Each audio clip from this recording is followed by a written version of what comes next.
And as I said, the reason I took the name Tommy Gold was, well, you couldn't make it up that we had a Mr. Green and a Mr. White. I mean, when see, when the name Mr. Green came along, I thought, what the fuck? Who's this? Is it Pulp Fiction or Reservoir Dogs? What was it? Mr. Green, Mr. White, Mr. Blue. But to actually be Mr. Green and Mr. White, and it reminded me of the book I read, right? Think and Grow Rich by Napoleon Hill, and then Talk and Grow Rich by Ron Holland. And the book was done decades apart with a different agenda for both books, but equally brilliant books and self-help books, sales books that I read when I was a up-and-coming aspiring salesman talking flannel juice and gibberish. And that book said, you know, people,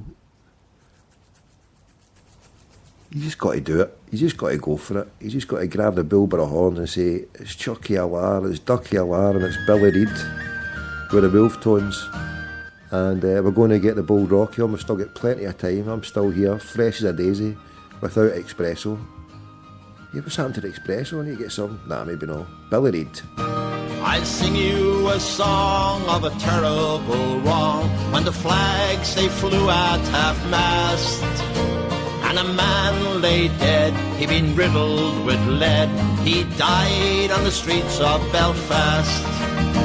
And the radio said, there's another shot dead, and he died with a gun in his hand.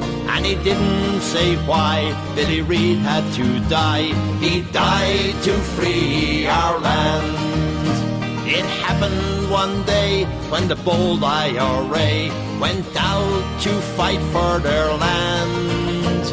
With an old Thompson gun, they'd the Brits on the run, and returning to home was their plan. And the radio said, there's another shot dead, and he died with a gun in his hand. And he didn't say why Billy Reid had to die. He died to free our land. When returning the gun, Billy met British Huns, and when the fight had begun, his position was dire, and his gun would not fire, and he died with his old Thompson gun. And the radio said, there's another shot dead, and he died with a gun in his hand. And it didn't say why Billy Reid had to die. He died to free our land. Although he lay dead, he was kicked in the head. By the hair they dragged him around. They still fear him yet, and they'll never forget how brave Billy Reid stood his ground. And the radio said, there's another shot dead, and he died with a gun in his hand. And he didn't say why Billy Reid had to die. He died to free our land. If you think he was right, come and join in the fight and help to free Belfast. For the blood that he shed, and although he lay dead, in our minds his memory will last. And the radio said, there's another shot dead, and he died with a gun in his hand. And he didn't say why Billy Reid had to die. He died to free our land.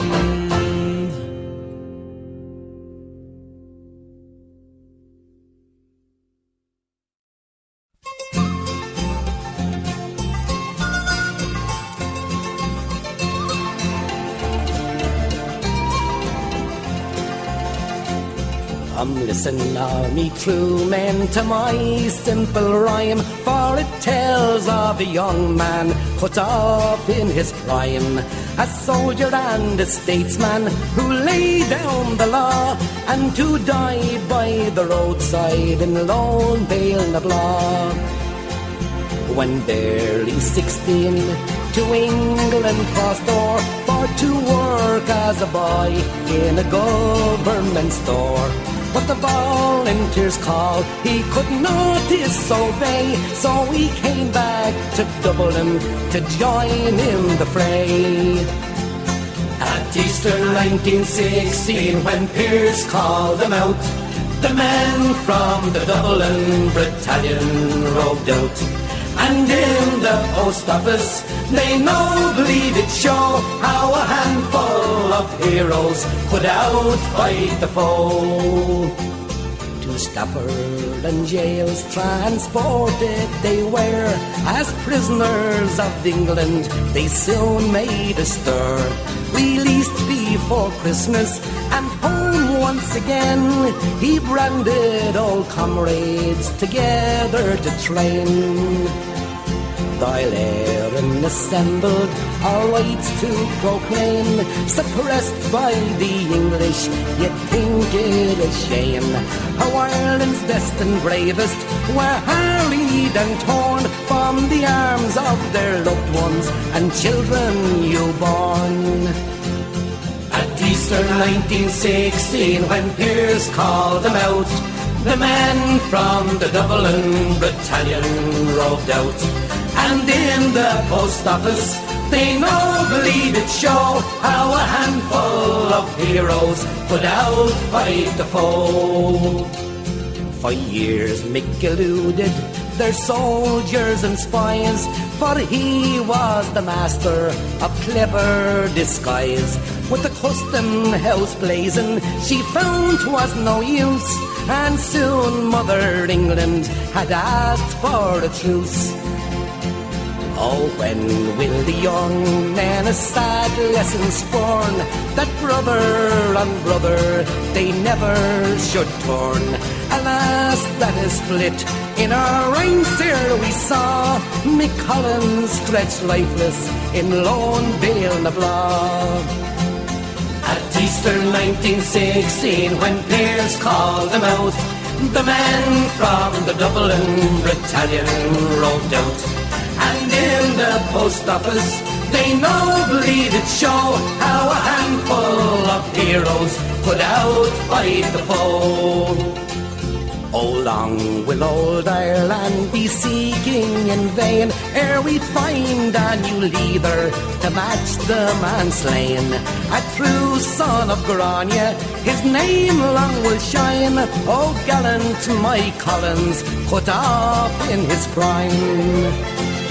At Easter 1916, when Pearse called them out, the men from the Dublin battalion roved out.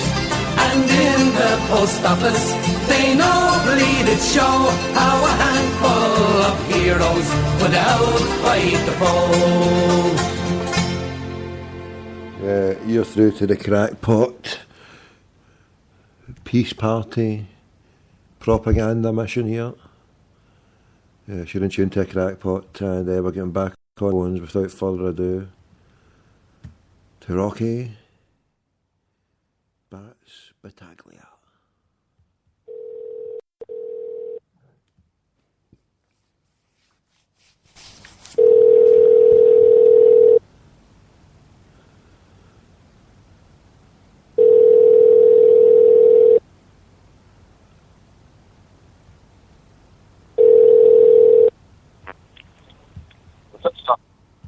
Hey, Rocky.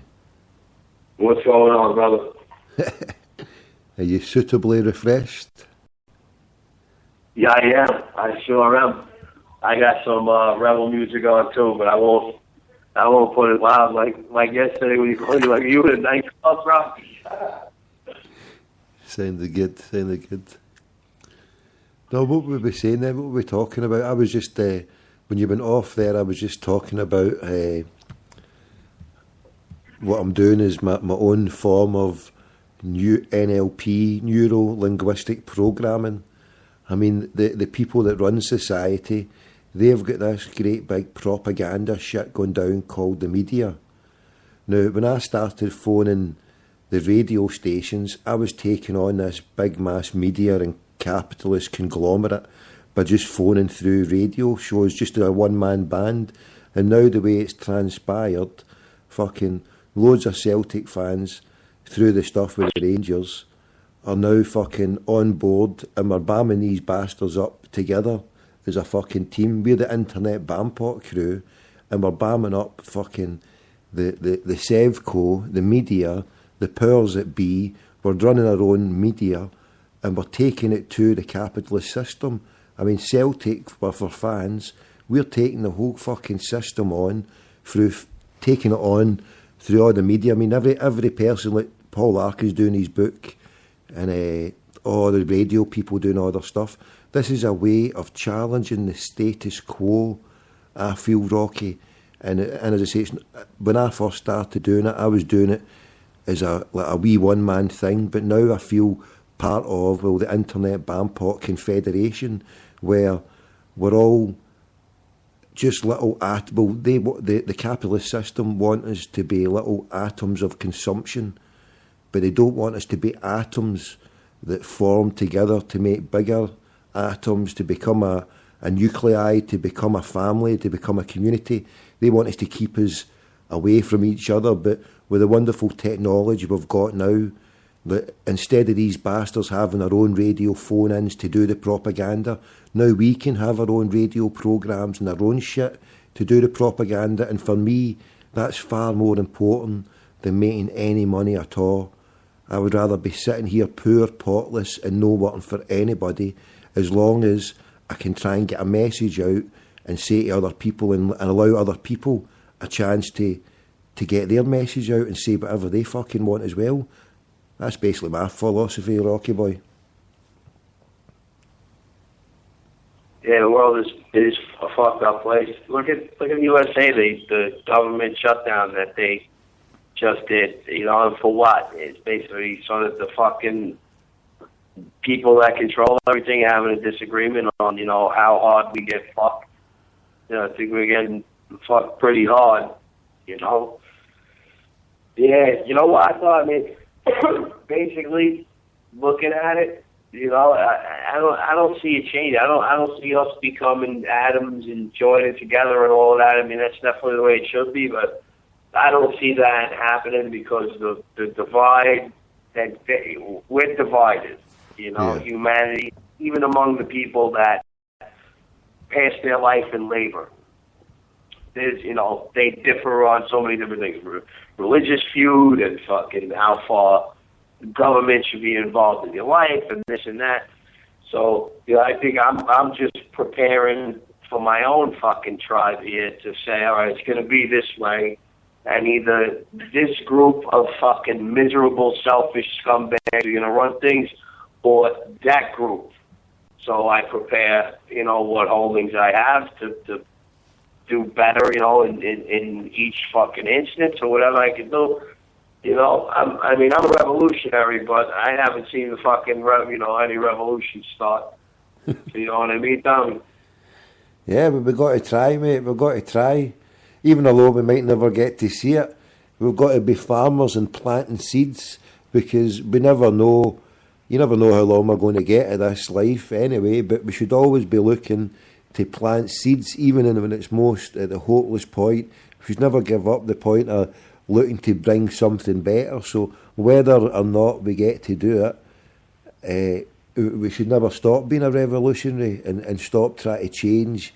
You know, if not for ourselves, if we don't get to see it, then at least hopefully, you know, our children or our children's children get to live. Because I think this is an attack on humanity by the people who are running it, and they're out to kill everybody almost to the level of, you know, maybe taking out about 80% of the world's population. I mean, they're genocidal maniacs, and that's a fight that I think will, even although we might not stop them, we've got to at least do something to try and put a message out there and expose them. If this is their game, this is what they're at, let's talk about it. You know, how crazy a fucked up world when you talk about the Queen, her husband, the filthy racist Greek Duke of Edinburgh, how he is on record in saying that if he could die, he would like to come back as a virus and take out 80% of the world's population. You know, so these are glorified eugenists from the Queen's husband downwards, So it's about exposing these dirty schmucks for all they are.